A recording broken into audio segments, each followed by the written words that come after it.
Why do you think God delays justice? Where have you seen delayed justice in your life? The psalmist affirms that God will reward the just, and Habakkuk declares that the unjust will be punished for wickedness.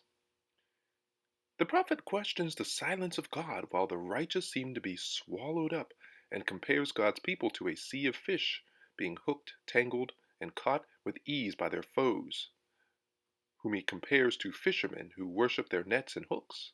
At the end of this second complaint, Habakkuk steps back and declares that he will wait to hear what answer God desires him to give to the believers. And that brings us to our key verse for today, which reads, "What sorrow awaits you who build cities with money gained through murder and corruption?" Habakkuk chapter 2, verse 12. One usually hears taunting songs or mocking from the wicked about the righteous, as when Job was mocked by his enemies, who made up a song to tease him about his afflictions.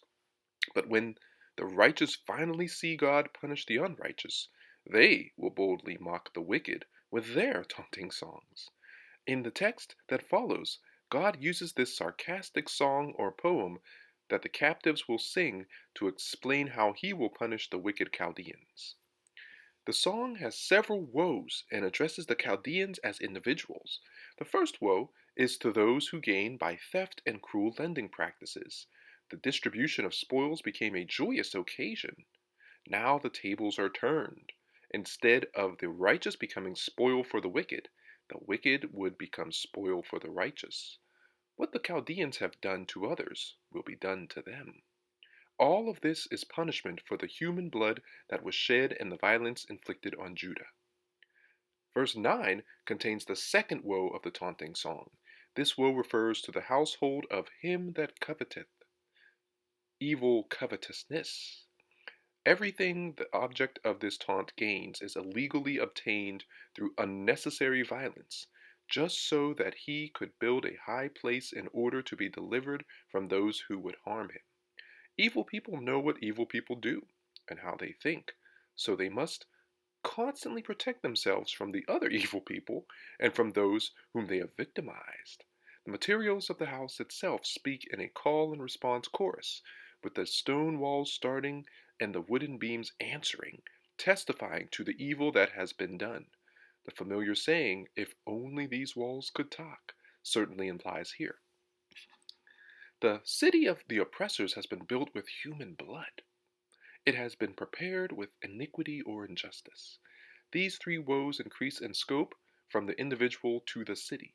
We tend to think on an individual level, hoping our sin only affects the victim or maybe our household, but in truth, our entire community is affected.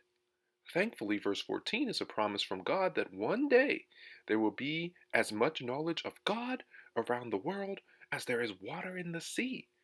Isaiah uses a nearly identical phrase to describe a time of complete peace and harmony among nature, animals, and people.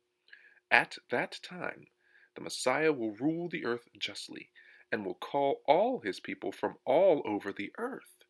This was why God comforts Habakkuk before he gives him the vision, telling him that the vision is for an appointed time and that he should wait for it because it would surely happen.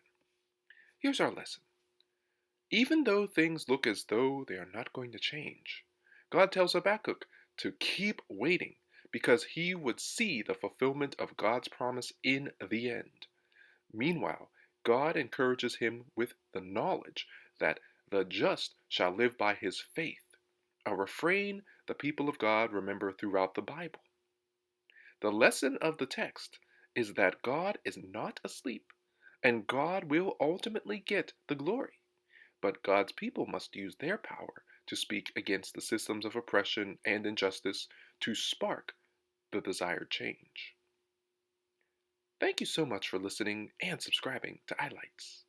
Heavenly Father, fill our hearts with what we truly desire, for who we truly seek is you.